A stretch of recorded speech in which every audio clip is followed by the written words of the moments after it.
Hello students, welcome you all in the Science Forum Coaching Academy. Today we are going to discuss about lecture number 2 and that lecture is based on the DNA structure. Okay, तुम्ही class 9 मध्ये DNA चं structure, RNA चं structure already शिकलेला असाल, परंतु हा जो आपला चॅप्टर आहे हेरिडिटी अँड इव्होल्यूशन्स, त्यामध्ये जो पार्ट हेरिडिटीचा आहे तो पार्ट आपल्याला समजून घेणं अत्यंत गरजेचं आहे आणि या पार्ट मधून आपल्याला फायनल एक्झामिनेशन मध्ये 4 डेफिनेशन्स येतात. ओके, या 4 पैकी कोणत्याही 2 किंवा 3 येऊ शकतात. लक्षात आलं का सर्वांच्या? आणि त्या डेफिनेशन्स म्हणजे सेंट्रल डोग्मा म्हणजे काय, what is a central dogma, what is a transcription, what is a translocation and what is translation. कळलं का सर्वांना? तर हे जे काही 4 डेफिनेशन आहेत या प्रॉपरली समजून घेण्यासाठी आपल्याला डीएनएचं स्ट्रक्चर परत एकदा रिवाइज करावं लागेल. नंतर आरएनएचं स्ट्रक्चर किंवा आरएनएचे टाइप्स पण आपल्याला त्या ठिकाणी पाहावे लागतील.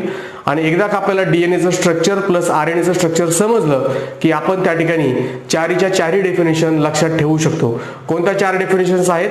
सेंट्रल डोग्मा म्हणजे काय, ट्रान्सक्रिप्शन म्हणजे काय, ट्रान्सलेशन म्हणजे काय आणि ट्रान्सलोकेशन म्हणजे काय, हे कळलं का सर्वांना? या 4 डेफिनेशन समजून घेण्यासाठी डीएनए आणि आरएनए आपल्याला येणं गरजेचं आहे. समजलं सर्वांना? Okay, now let us discuss about what is a DNA. मी तुम्हाला आपल्या लेक्चर नंबर 1 मध्ये हे ऑलरेडी सांगितलेलं आहे की समजा ही ह्युमन सेल आहे. Human cell consist of how many chromosomes? 46 chromosomes, बरोबर. आता ह्युमन सेलच्या आतमध्ये त्या ठिकाणी काय असणार आहे? लेट अस से न्यूक्लियस. आणि न्यूक्लियसच्या आतमध्ये परत जर आपण पाहिलं व्यवस्थित तर हे असे क्रोमोझोम असतात, बरोबर नाही? आणि हे क्रोमोझोम काय करतात? They contains genetic material. Which genetic material? That is nothing but DNA. What is a DNA? DNA is deoxy ribo nucleic acid. लक्षात ठेवायचं नाव. What is a DNA? Deoxy ribo nucleic acid. एखादं जर difficult नाव असेल तर आपण त्याला 3-4 part मध्ये डिवाइड करून अभ्यास करायचा असतो. कळलं सर्वांना? What is a DNA? Deoxy ribo nucleic acid. ठीक आहे, मान्य आहे. आपल्याला हे समजलं की क्रोमोझोम वरती त्या ठिकाणी डीएनए प्रेझेंट आहेत, मान्य. परंतु हे डीएनए बनलंय तरी कसं? डीएनएचे कोणते तरी घटक असतीलच ना. तर डीएनएचे 3 घटक असतात. कोणते कोणते? Number 1 that is nothing but pentose sugar, number 2 phosphate, number 3 nitrogen bases. हे क्लिअर आहे? ओके, नाव सी डीएनए कसा बनलाय. आपण एक डीएनएचा एकच कंपोनंट त्या ठिकाणी ड्रॉ करूया म्हणजे तुमच्या लक्षात येईल. एकदा तुम्ही रिवाइज करा बरं. व्हॉट इज अ डीएनए और what are the subunits of DNA? Number 1 pentose sugar, number 2 phosphate, number 3 nitrogen bases. आता हे नायट्रोजन बेसेस परत 2 टाईपचे असतात, त्याबद्दल बोलू आपण थोड्या वेळामध्ये. परंतु आपल्याला बेसिक युनिट जे काय आहेत 3 हे आपण त्या ठिकाणी स्ट्रक्चर मध्ये कसं दाखवतो हे पहा. तो मी हे परत एकदा ड्रॉ करून दाखवणारच आहे. See here. 1 नंबर आहे पेंटोज शुगर. पेंटोज म्हणजे 5 कार्बन. कळलं? पेंटोज म्हणजे किती कार्बन आहेत त्या ठिकाणी? 5 कार्बन येतात. आणि 5 कार्बन ड्रॉ कसे करायचे हे व्यवस्थित समजून घेणे गरजेचे आहे. हे पहा काय करायचं, हे असं एखादं मंदिरासारखं स्ट्रक्चर ड्रॉ करायचं. लक्षात सर्वांच्या? मंदिरासारखं स्ट्रक्चर ड्रॉ करायचं आणि या ठिकाणी तिथं ऑक्सिजन द्यायचा म्हणजे कळस द्यायचा. कळस, कळलं? तो झाला ऑक्सिजन. प्रत्येक कॉर्नर हा कार्बन ॲटम आहे. कसं मोजायचं? क्लॉकवाईज डायरेक्शनला मोजायचं. कसं मोजायचं? क्लॉकवाईज डायरेक्शनला. क्लॉकवाईज म्हणजे हे असं मोजायचं. लक्षात सर्वांच्या? नेहमी कसंही तुम्ही स्ट्रँड ड्रॉ करा. क्लिअर? पहिला कार्बन, दुसरा कार्बन, तिसरा कार्बन, चौथा कार्बन. पण आपण तर बोललो ना पेंटोज शुगर आहे आणि फॉर्म्युलामध्ये पण आपल्याला दिसतंय C5. How many carbons? 5. पण इथे तर 4च दिसत आहे. आणि मग 5 नंबरचा जो काही कार्बन आहे तो 4च्या पुढं हा असा ड्रॉ करायचा. हा 5 नंबरचा कार्बन आहे. ओके, मग तुम्ही हे पुढचं काय केलेलं आहे त्या ठिकाणी? हे पहा, आपण काय म्हटलंय की DNA consist of pentose sugar. आताशी हे शुगरचं स्ट्रक्चर कंप्लीट झालं. 2 नंबर आहे फॉस्फेट. ठीक आहे, मग 5च्या पुढे जो काही इथं आहे हा पार्ट, हा झाला तुमचा कशाचा पार्ट आहे? हा फॉस्फेटचा. लक्षात आलं का सर्वांच्या? ओके, आणि असेच हे जे काही घटक आहेत याच्यानंतर वरती पण सेम तसाच, वरती पण सेम तसाच ते स्ट्रक्चर आपण ड्रॉ केले. मग आता तुम्हाला प्रश्न पडेल की सर नायट्रोजन बेसेसचं काय? तर 1 नंबरला नायट्रोजन बेस द्यायचा असतो. 1 नंबरला नायट्रोजन बेस द्यायचा. बरं, तुमच्या हे सर्वांच्या लक्षात आलं का? आपण त्या ठिकाणी शुगरचा जो काही एकच कंपोनंट त्या ठिकाणी ड्रॉ केलाय की जेणेकरून तुम्हाला पुढे गेल्यानंतर हे पूर्ण शुगरचं स्ट्रक्चर पूर्ण डीएनएचं स्ट्रक्चर समजून जावं म्हणून. कळलं सर्वांना? लक्षात येते का सर्वांच्या? Now see here DNA has a 3 chemicals. Pentose sugar, DNA has a phosphate, DNA has a nitrogen basis. Phosphate म्हणजे फॉस्फोरिक ऍसिड म्हणलं तरी चालतंय. Okay. Nitrogen basis are of 2 types. कोणते कोणते नायट्रोजन बेसिस असतात? प्युरिन्स आणि pyrimidines. Purines and pyrimidines. Purines परत 2 टाइपचे, adenine and guanine. Pyrimidines are of again 2 types, thymine and cytosine. हे नावं लक्षात ठेवायचे. ओके. वाटलं तर त्या ठिकाणी लिहून घ्यायचे नावं, एका रफ पेजवरती हे सर्व लिहून घ्यायचे. So DNA is made up of pentose sugar, phosphate, nitrogen basis. Nitrogen bases are of 2 types, purines and pyrimidines. Purines are adenine and guanine. Adenine is represented by capital A, guanine is represented by capital G. Pyrimidines are of 2 types, thymine and cytosine. Thymine means capital T, cytosine means capital C. हे थोडक्यात लक्षात आलं का? आपण हे परत repeat करणारच आहेत, डोंट वरी. आता हा डीएनएचा हा जो पार्ट आहे कसा ड्रॉ करायला कळलं का? हे पहा, हे झालं तुमचं पेंटोज शुगर. नंबरिंग कसं द्यायचं? 1 2 3 4 5 क्लॉकवाईज, आणि 5 नंबरच्या कार्बनवरती फॉस्फेट दाखवायचं. कळलं? आता डीएनएचं स्ट्रक्चर आपल्याला सेम टू सेम तसंच ड्रॉ करायचं आहे. ओके. हे ते स्ट्रक्चर आहे. हे काय आहे? ते स्ट्रक्चर आहे. क्लिअर लक्षात आलं का? हे आहे ते स्ट्रक्चर. लक्षात घ्या. हा जो पार्ट आहे हा पार्ट जसाच्या तसा मी तर ड्रॉ केला आहे. 1 2 सेम टू सेम. ओके. म्हणजे एका खाली एक किंवा एकावरती एक असं ड्रॉ करू शकता. तो मी सांगितलंय कसं. या संबंधितासारखं काढायचं. ऑक्सिजन 1 2 3 4 नंबरवरती असं. इथं फॉस्फेट. बरोबर. परत सेम टू सेम तसंच वरती पण ड्रॉ करा. 1 2 3 4 5 वरती परत फॉस्फेट. सेम टू सेम तसं. आता 1 2 3 4 आणि 5 वरचा जो 3 नंबर आलाय की नाही, 1 2 3, याला फॉस्फेट जॉईन करून द्यायचं. हे पहा, 1 2 3 4 3 नंबरला फॉस्फेट जॉईन करून दिलंय, आणि 1 2 3 4 याच्यावरती फॉस्फेट ड्रॉ केलाय. परत हा फॉस्फेट वरच्या 3 नंबरला जोडलाय. परत हा फॉस्फेट वरच्या 3 नंबरला जोडलाय. म्हणजे एकावरती एक त्या ठिकाणी ड्रॉ करत चालायचं. प्रश्न राहिला कोणाचा? नायट्रोजन बेसिसचा. प्रश्न कोणाचा राहिला? नायट्रोजन बेसिसचा. नायट्रोजन बेसिस आपण कुठे ड्रॉ करत असतो? 1 number 1 number 1 number 1 number. Nitrogen basis किती टाईपचे येतं? नायट्रोजन बेसिस 2 टाईपचे आहेत, पण total number of nitrogen basis किती येतं? 4. 2 टाईप्स येतं आणि 4 टोटल नायट्रोजन बेसिस आहेत. 2 टाईप्स कोणते? प्युरिन्स आणि पायरिमिडिन्स. आणि 4 नायट्रोजन बेसिस कोणते? ॲडेनिन, गॉनिन, थायमिन, सायटोसिन. हे कळलं सर्वांना? हे कळलं का सर्वांना? ओके. आता त्या ठिकाणी हे स्ट्रक्चर थोडा वेळ जाऊ दे एका साईडला, परंतु त्या नायट्रोजन बेसिसमध्ये पेअरिंग होत असतं. डीएनए मध्ये 2 स्ट्रँड असतात. एक असतो अपवर्ड स्ट्रँड आणि दुसरा असतो डाऊनवर्ड स्ट्रँड. आता यामध्ये हा झाला अपवर्ड स्ट्रँड, हा झाला डाऊनवर्ड स्ट्रँड. कळलं? ह्याची काय सीडी असते की नाही, लॅडर, ही लॅडर टाईप स्ट्रक्चर आहे. हा तुमचा झाला एक पहिला स्ट्रँड, हा झाला तुमचा दुसरा स्ट्रँड. सो हा झाला तुमचा राईट साईडचा स्ट्रँड. ओके. जर आपण हे असं उभं राहिलं तर तो तुमचा कसा झाला? राईट साईडचा स्ट्रँड. आणि हा कोणता झाला? लेफ्ट साईडचा strand. So right strand is upward, बरोबर. Left strand is downward. हे कळलं का सर्वांना? ओके. नाव राईट स्ट्रँड वरती पहा, अपवर्ड आहे, हा दुसरा आहे डाऊनवर्ड आहे. काय काय सांगितलं मी तुम्हाला स्ट्रक्चर ड्रॉ करत असताना? एक तुम्ही पहिल्या स्टार्टला काय करा, हे डायरेक्ट स्ट्रक्चर ड्रॉ करूच तर डायरेक्ट याची प्रॅक्टिस करा. ओके. यस, असं ड्रॉ करायचं. 1 2 3 4 5. मग याला फॉस्फेट देऊन टाकायचं, त्याला गोल करायचं. कळलं सर्वांना? 1 नंबरला असतो नायट्रोजन बेस. नेहमी लक्षात ठेवायचं 1 नंबरला नायट्रोजन बेसेस. ओके. हे झालं तुमचं एक कंपाऊंड. मग हे ह्याच्यावरती सेम टू सेम असं वरती ड्रॉ करा, परत वरती ड्रॉ करा, परत वरती ड्रॉ करा, एक ह्या टाईपमध्ये. लक्षात आलं?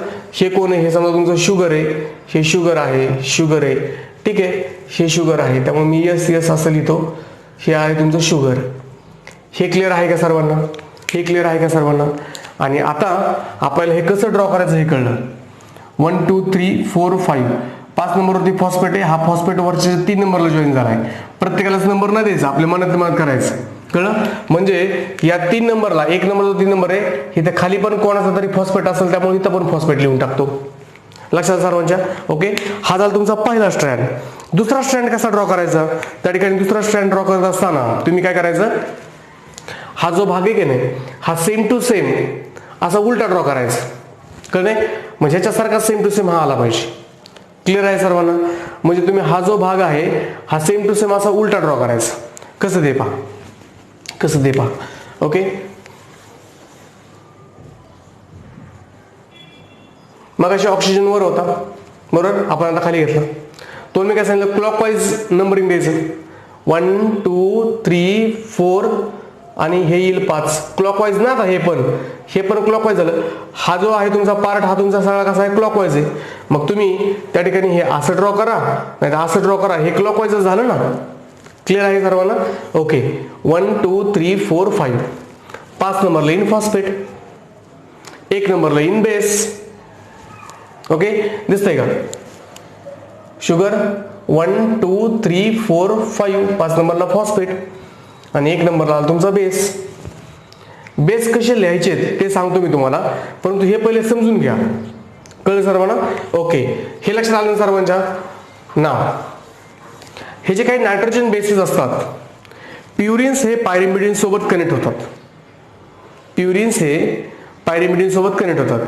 कसे पण होतात का? नाही, ए सोबत टी कनेक्ट होतो, म्हणजे ॲडेनिन सोबत थायमिन कनेक्ट होतो नायट्रोजन बेसमध्ये.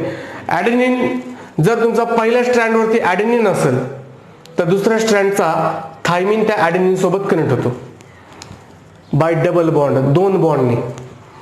त्यालाच आपण म्हणतो hydrogen bond. So adenine gets connected with the thymine with a double bond. राहिलं कोण? Guanine gets connected with the cytosine with the triple bond. Guanine आणि सायटोसिन मध्ये ट्रिपल बॉन्ड असतो. पहिल्या स्ट्रँडवरचा गॉनिन हा दुसऱ्या स्ट्रँडच्या सायटोसिन सोबत मॅच होतो, किंवा दुसऱ्या स्ट्रँडचा गॉनिन हा पहिल्या स्ट्रँडच्या सायटोसिन सोबत त्या ठिकाणी मॅच होतो. म्हणजे त्यामध्ये बेस पेअरिंग होते. पेअरिंग म्हणजे बॉन्ड फॉर्मेशन होतं. आणि या ए आणि टी मध्ये डबल बॉन्डच दाखवायचा, जी आणि सी मध्ये ट्रिपल बॉन्डच दाखवायचा. कळलं सर्वांना? आता हे पहा, आपण कसं त्या ठिकाणी लिहिले, पहिल्या स्टार्टला हे पहा, ए, इथं जर मी ए लिहिला तर डेफिनेटली याच्या 1 नंबरवरती कोण आहे? टी. 1 नंबरलाच नायट्रोजन बेस दाखवायचा, नाही तर जवळच्या जवळ तुम्ही हे दाखवता, हे चुकीचं आहे. कळते सर्वांना? ओके, ड्रॉ केलं होते 1 नंबर नायट्रोजन बेस सगळे हे आखून घ्यायचं. सगळ्या शेवटी मी तुम्हाला सांगतो आता कसं करायचं ते, परंतु हे लक्षात आलं का? जर इथं ए लिहिलं तिथं टी लिहायचं, ATGC ATGC ATGC ATGC. आता तुम्ही ए 2 नंबरवरती दाखवलं तर 1 नंबरचा कोण दाखवलं? टी. कसंही दाखवा त्या ठिकाणी. कळलं सर्वांना? ATGC. आता हे ड्रॉ करत असताना पहा, 1 नंबरच्या स्ट्रँडवरचे जे काय आहेत, 1 नंबरच्या स्ट्रँडवरचे हे तुम्ही असे त्या ठिकाणी दाखवा. एक क्लॉकवाईज दाखवायचं, क्लॉकवाईज घड्याळाच्या दिशेने. 1 2 3 4 5 फॉस्फेट, बरोबर. 1 नंबर नायट्रोजन बेस. आता हा झाला पहिल्या स्ट्रँडचा समजा भाग. दुसऱ्या स्ट्रँडचा भाग काय होईल? ह्याच्या नेमकं उलट दाखवायचं. कसं दाखवणार? ओके, क्लॉकवाईज दाखवायचं. 1 2 3 4 5. लक्षात आलं सर्वांच्या? ओके, इथे 1 नंबर नायट्रोजन बेस दाखवला, इथे 1 नंबर नायट्रोजन बेस दाखवा. जर समजा 1 नंबरचा ए असेल तर ह्याचा कोणता येणार? AT, डबल बॉन्ड दाखवा.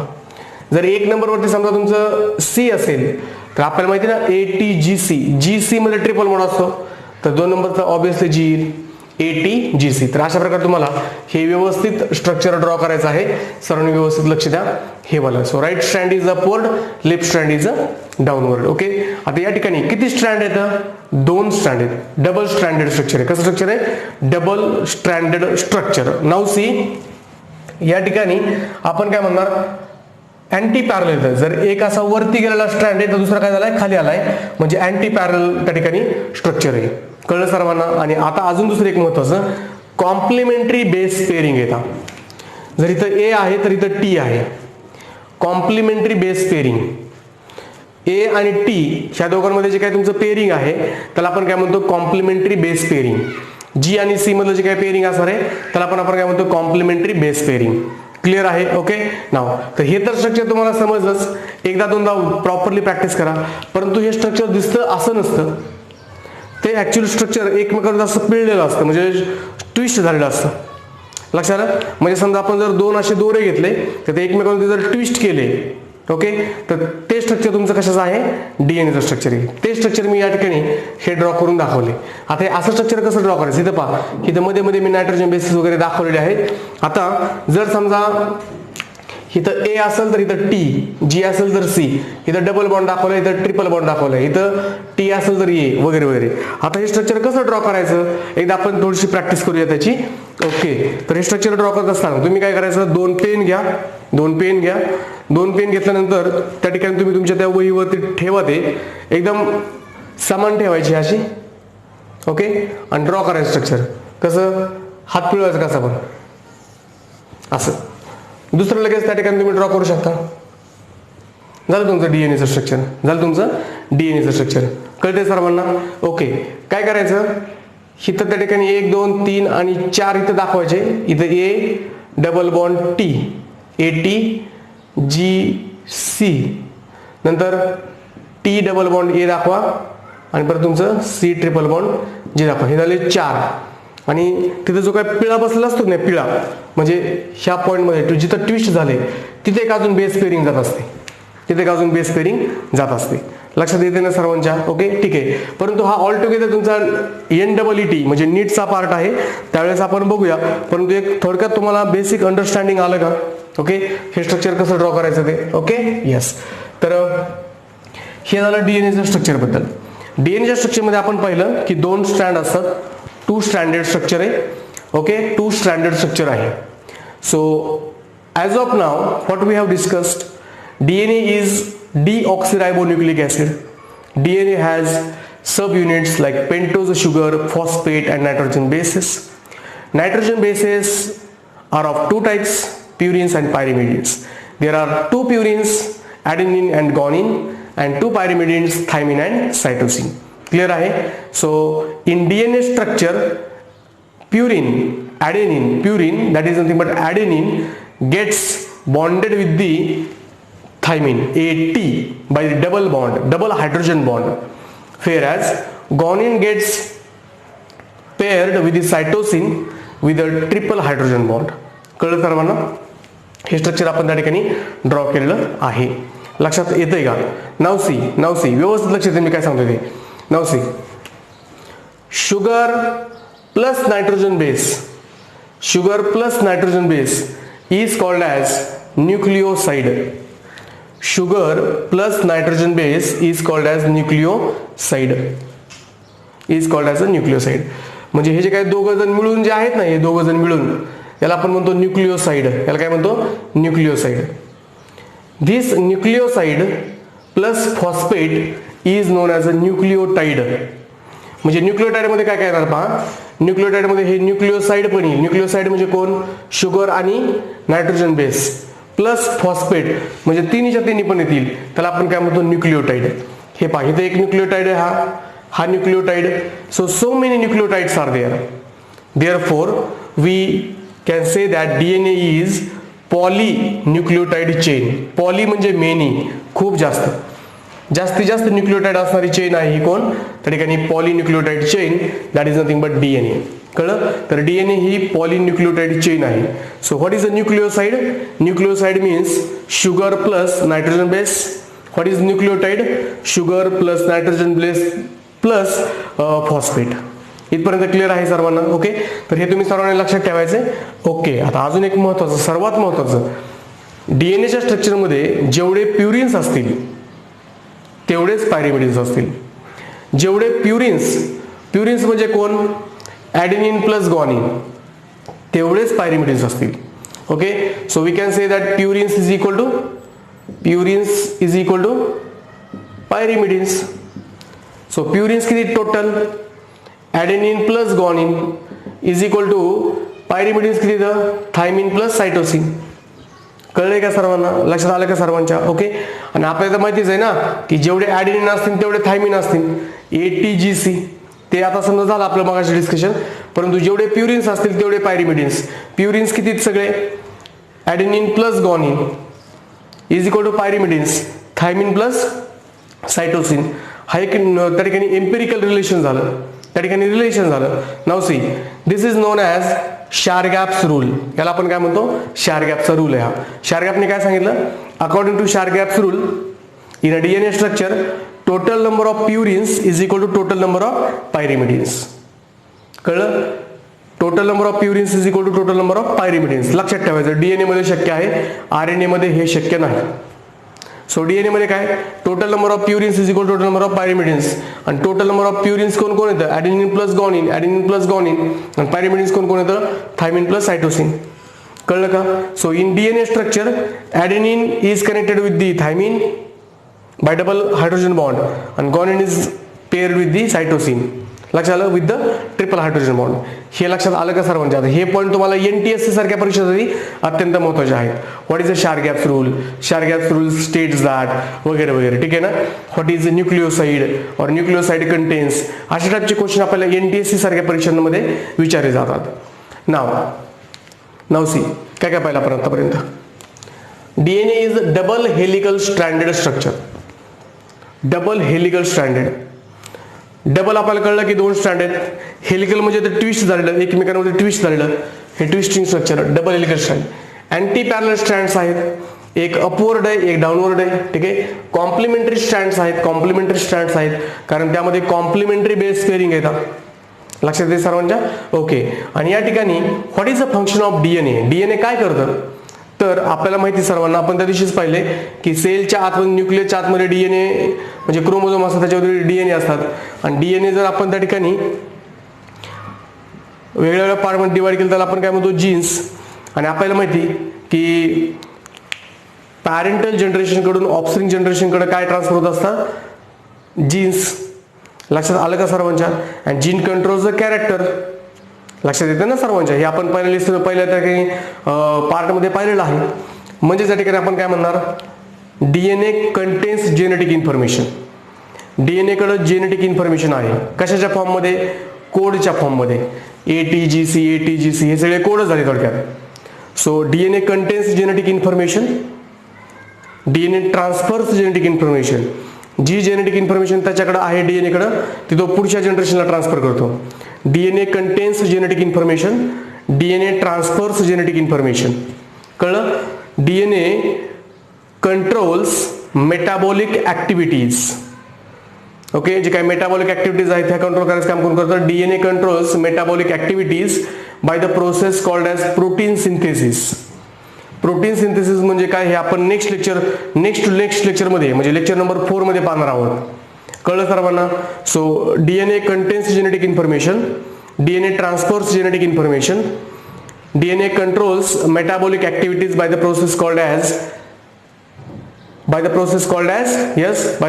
As protein synthesis. DNA एका जनरेशन कडून दुसऱ्या जनरेशनकडे ट्रान्सफर होतात, बरोबर. ओके. नाउ सी, समजा हे पॅरेंट आहेत आणि या ठिकाणी हा त्यांचा ऑफस्प्रिंग आहे. हा ऑफस्प्रिंग एक्झॅक्टली मदर सारखा किंवा एक्झॅक्टली फादर सारखा दिसतो का, नाही दिसत. एक्झॅक्टली कार्बन कॉपी दिसतो का, नाही.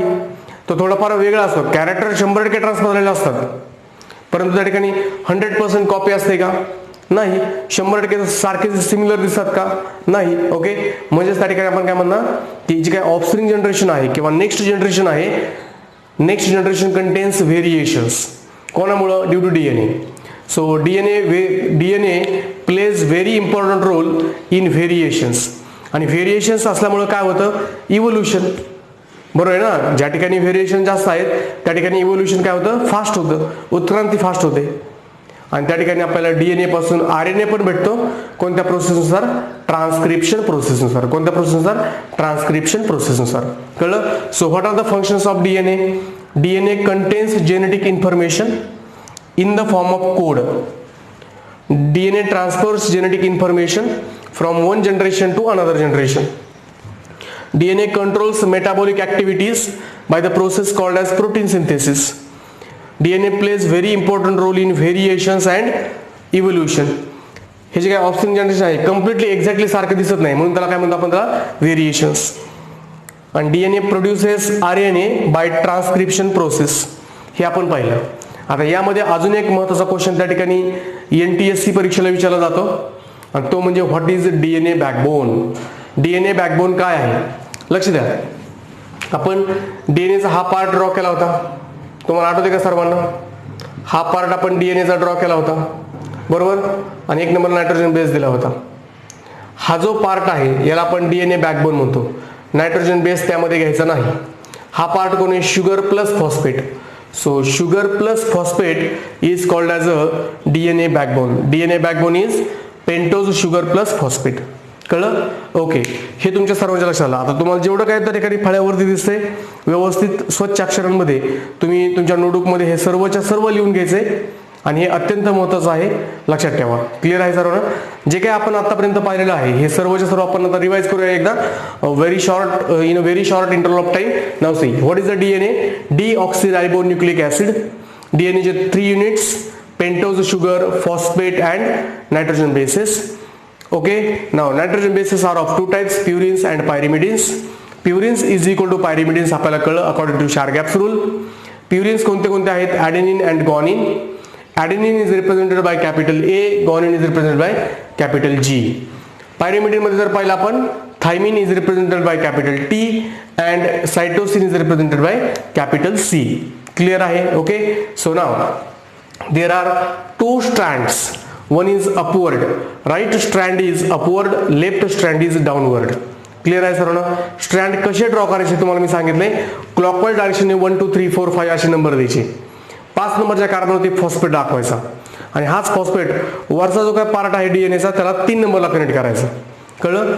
तुम्ही त्या ठिकाणी हे कळलं. हा शुगर आणि हा फॉस्फेट यालाच आपण डीएनए बॅकबोन म्हणतो. So pentose sugar plus phosphate is known as a DNA backbone. Clear आहे? ओके, नाव 1 नंबर नायट्रोजन बेस दाखवायचं कोणत्याही केसमध्ये. नायट्रोजन बेस तिथे तुम्ही 1 नंबर कुठे, हे 2 नंबर स्टँड मध्ये व्यवस्थित बघून घ्या की 1 नंबर मी कुठे ड्रॉ केलाय ते. कळते सर्वांना? ओके, जर समजा इथं ॲडेनिन असेल which is bonded with the thymine, ATGC आपण पाहिले. ATGC, A आणि T मध्ये डबल बॉन्ड असतो, G आणि C मध्ये ट्रिपल बॉन्ड असतो. क्लिअर आहे? ओके, नाव हे तुमच्या समोर लक्षात आलं. हेच ट्विस्टिंग स्ट्रक्चर कसं ड्रॉ करायचं किंवा हेलिकल स्ट्रक्चर कसं ड्रॉ करायचं तेही तुम्हाला मी सांगितलं. क्लिअर आहे? So DNA is a double stranded helical structure. DNA contains 2 antiparallel strands. DNA contains complementary strands. Clear आहे? What are the functions of DNA? DNA contains genetic information in the form of codes. DNA transfers genetic information from one generation to another generation. Okay, DNA controls metabolic activities by the process called as protein synthesis. आणि त्यानंतर आपण पाहिलेलं आहे की DNA plays very important role in variations which leads to evolution. DNA produces RNA by transcription process. आता यानंतर म्हणजे next lecture मध्ये आपण RNA चे टाइप्स पाहणार आहोत, त्यांचे स्ट्रक्चर्स पाहणार आहोत आणि त्या ठिकाणी प्रोटीन सिंथेसिस वगैरे कसं होतं तेही पाहणार आहोत. ओके, आणि त्यानंतरच्या लेक्चरमध्ये आपण 4 डेफिनेशन्स पाहणार आहोत. म्हणजे त्या ठिकाणी अजून 2 लेक्चरमध्ये हेरिडिटी हा पार्ट संपेल आणि या चॅप्टरचा आपण पार्ट नंबर 2 म्हणजे इव्होल्युशनला सुरुवात करणार आहोत. ठीक आहे ना? ओके, तर मला वाटतं ही इन्फॉर्मेशन तुम्हाला सर्वांना समजली असेलच. हे जे काही फळ्यावरती दिसते हे सगळ्याच्या सगळं अत्यंत व्यवस्थित लिहून काढायचंय. याचा तुम्हाला फोटो काढून PDF फॉर्मॅटमध्ये मी आपल्या ग्रुपवरती शेअर करतो. व्यवस्थित सर्वांनी हे लिहून घ्यायचंय आणि हाच तुमचा असाइनमेंट आहे. हा असाइनमेंट तुम्ही सर्वांनी कंप्लीट करा आणि त्याचा फोटो सुद्धा तुम्ही सुद्धा व्हॉट्सअपवरती शेअर करा. ओके, येस, तर मला वाटतं आपण या ठिकाणी थांबूया. धन्यवाद. All the best.